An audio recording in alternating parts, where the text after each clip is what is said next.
In the previous part, we talked about impact of two particles which are moving on the same line. Here, I'm going to extend it to movement of two particles and collision of two particles which are moving in a plane and they are not moving on the same line. So let's say we have two masses, m1 and m2. m1 is moving in this direction with the velocity of v1. m2 is moving in totally different direction with the velocity of v2. And they're going to collide in this position. And after collision, the velocity of them is going to change and also the direction of the movement is going to change. Here the question is, if I know m1 and m2, if I know what is v1 and v2, then what's going to be v1 prime and v2 prime and also the direction of them. So we have four unknowns here, each velocity and also the direction of them. Or we can say you can split each velocity to the velocity in the tangential direction and also the velocity in the normal direction. So the question is, what is the velocity after collision in the tangential direction and normal direction?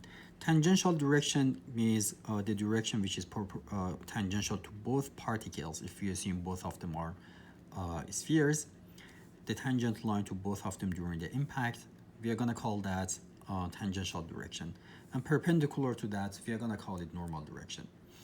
So we have two velocities, we can split each of them to tangential and normal directions. So the question is, what is v1 prime in the tangential direction? What is v1 prime in the normal direction? And same thing for v2 prime. So we have four unknowns. Unknowns are v1 prime in the tangential direction, v1 prime in the normal direction, v2 prime in the tangential direction, and v2 prime in the normal direction. Four unknowns. We have four unknowns, so we need four equations. How we can figure out the equations? First of all, if you consider both particles together as your system, during the impact, we are going to have some internal forces between these two particles, but we are not going to have any external force. So some of the forces in the tangential direction and also normal direction is going to be the same.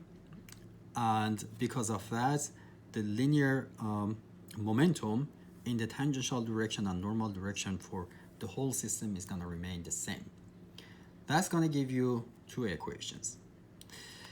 Also, if you consider any of these particles separately, for example, m1, during the impact, we are going to assume this is a totally assumption, which is valid for particles.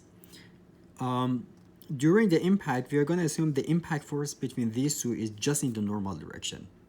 So the force on this one, for example, is going to be just in the normal direction. There is no force in the tangential direction. So during the impact for any of these particles separately, not together, there is no external force in the tangential direction.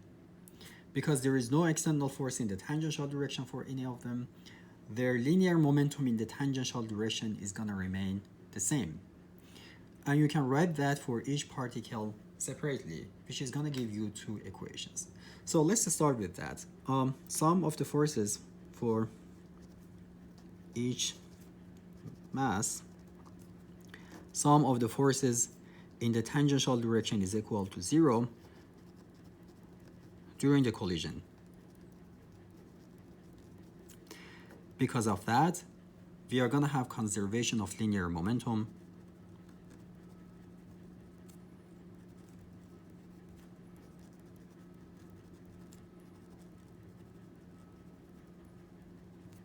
in tangential direction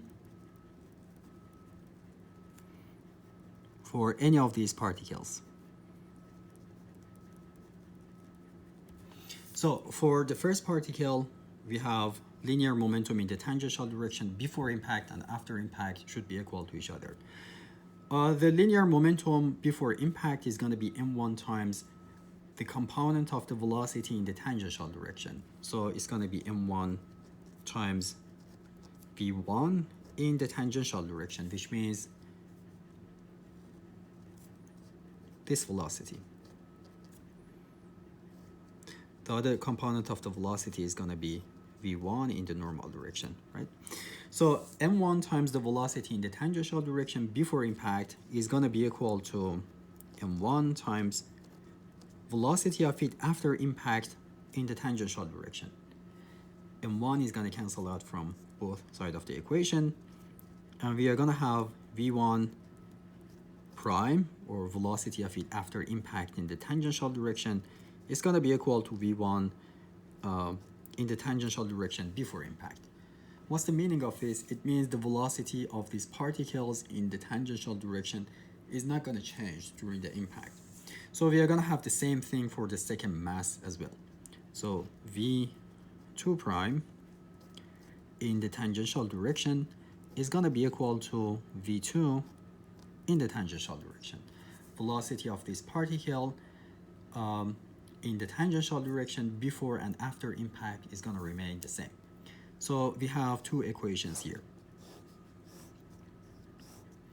We cannot say the same thing for the normal direction. Of course, for each of them, if you consider any of these particles separately, during the impact, we are going to have this impact force in the normal direction. So the velocity of them obviously is going to change in the normal direction, which is trivial. But we don't know what is that impact force. So because I don't know what is that impact force, I'm not going to be able to use linear momentum, linear impulse to find the velocity of the particles in the normal direction after the impact. But if you consider both of them together as your system, there is no external force during the impact. So for both particles together,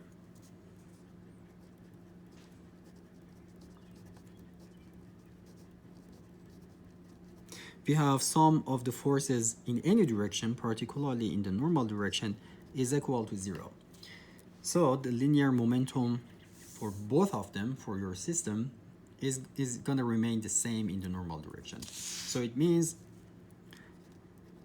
m1 times v1 prime in the normal direction plus m2 times v2 prime in the normal direction.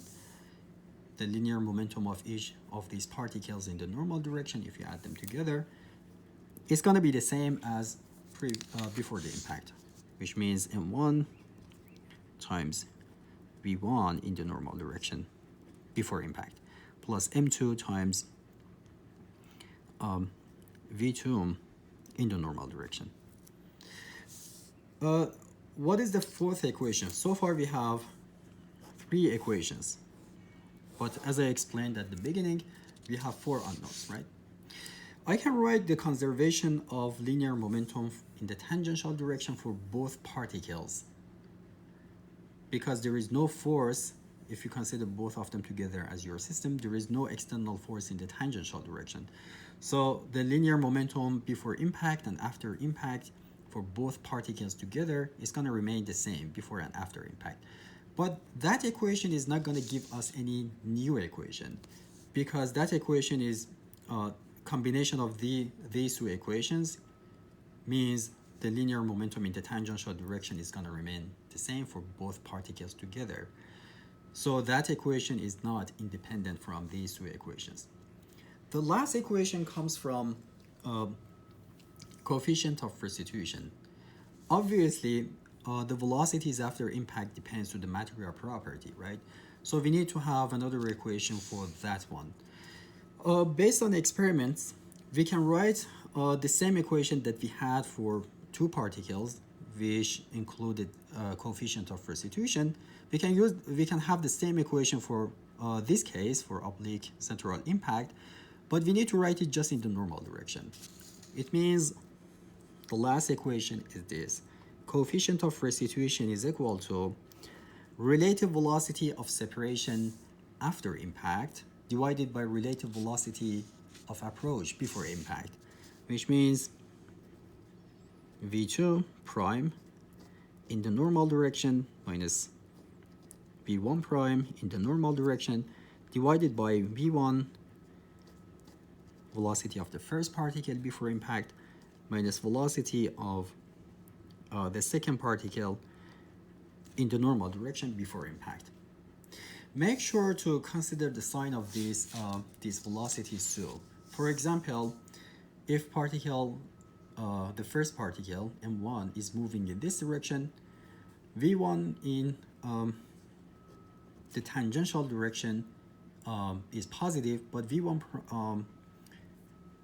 I have a typo here. V1 in the normal direction is negative here in this example. V1 prime in the tangential direction is positive, V2 prime in the normal direction is positive here. For this one, for example, V2 prime in the normal direction is going to be negative. So in all of these equations, we need to include the sign of these velocities too.